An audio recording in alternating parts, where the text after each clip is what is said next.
This devotional is the first of two for Friday, February the 24th, 2023. We're still in the book of Genesis as we're nearing the conclusion of our study. This first devotional is taken from Genesis chapter 46, and then the second devotional that will follow will be taken from Genesis chapter 47. Well, let's begin with a brief review before we consider Genesis 46. Now, in Genesis 43 through 45, as we have followed the scriptures, now we have charted, I would say, Jacob's astonishing journey in life.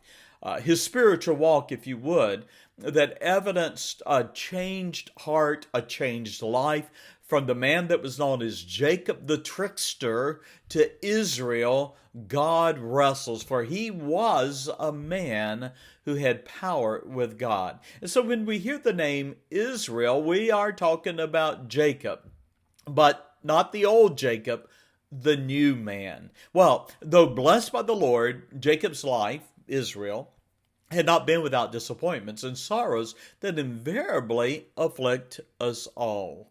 You see, years had passed, and we find Jacob now in the twilight of his years, shadowed by the griefs and deaths of his wives and the loss of two sons. Now, he believed the first, Joseph, who was actually his 11th son, had been killed by a beast. And now, at the same time, at this point in our study of Genesis chapter 46, we also remember that Simeon was left a prisoner in Egypt, even as Joseph had sent his brothers back home to Jacob, yet not having revealed himself, and demanding that Benjamin, the youngest son of Jacob, as well as Joseph's full brother, must return to Egypt.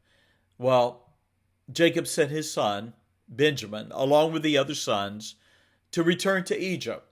And we read in Genesis 43 and verse 14 that he resigned himself to the worst outcome.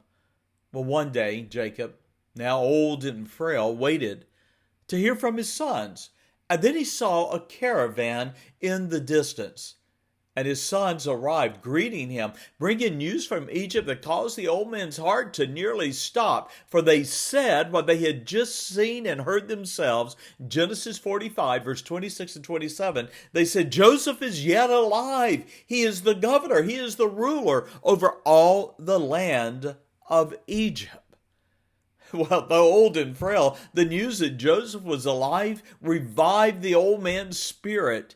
And while the journey to Egypt would be challenging, the anticipation of being reunited with Joseph stirred Jacob's heart.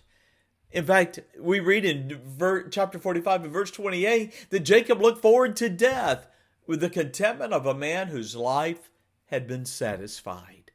Now that brings us to Genesis 46, and I do invite you open your Bible and follow. You can stop and start this video as we read through today's devotional. And so Genesis 46 verses 1 through 7 would describe the journey of Jacob and his sons from their home in Canaan through Beersheba on their way to Egypt.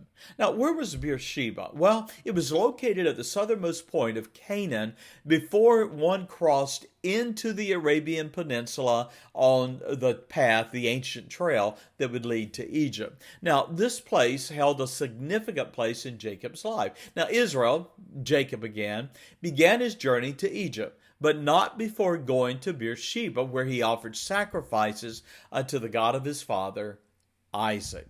Now there God appeared to Jacob, quieted his fears, saying, and I'm going to read now, Genesis 46 and verse 3 through 4, I am God, the God of thy father. Fear not to go down into Egypt, for I will make of thee a great nation. Now this is reiterating the covenant promise that was found in Genesis chapter 12. And then the Lord continues in chapter 46 and verse 4 saying, I will go down with thee into Egypt. You're not going to be by yourself. I am with you, and I will also surely bring thee up again. Now Jacob would return as a dead man. But the implication here is that not only Jacob as a dead body, but Jacob's whole family would one day be restored to their land in Canaan, the promised land. And then we read, Joseph shall put his hand upon thine eyes, in verse 4. And so knowing the Lord's leading, Jacob and all his family made their way from Beersheba, and they arrived in Egypt. Now pick up the story, Genesis 46, verses 8 through 27.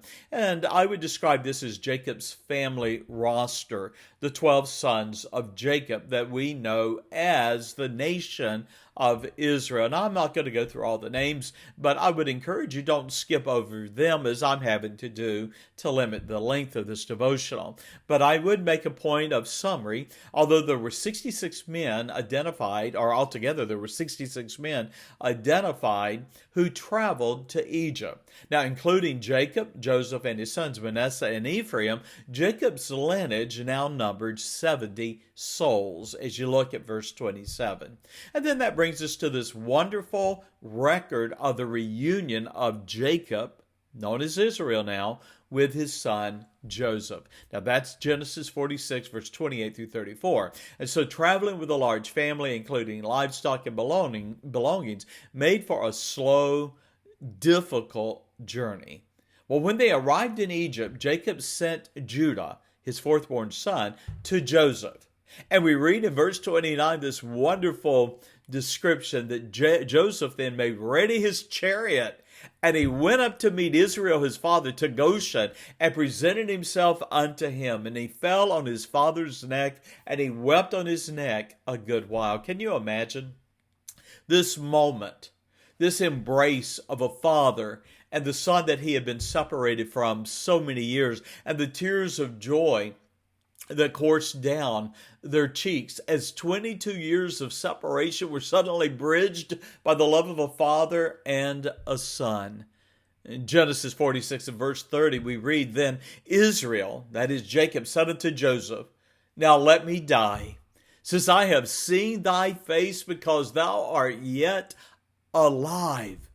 The son Jacob had believed was dead was not only alive, he was the second ruler of Egypt.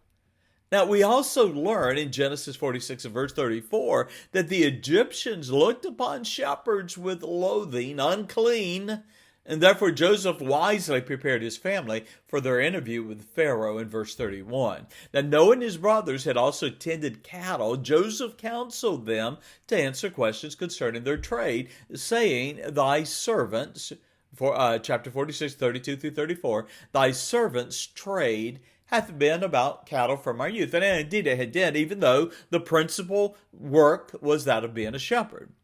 Both we, also our fathers, that ye may dwell in the land of Goshen. For every shepherd is an abomination unto the Egyptians. So we have the counsel of Joseph share with the Pharaoh that you are carers of cattle.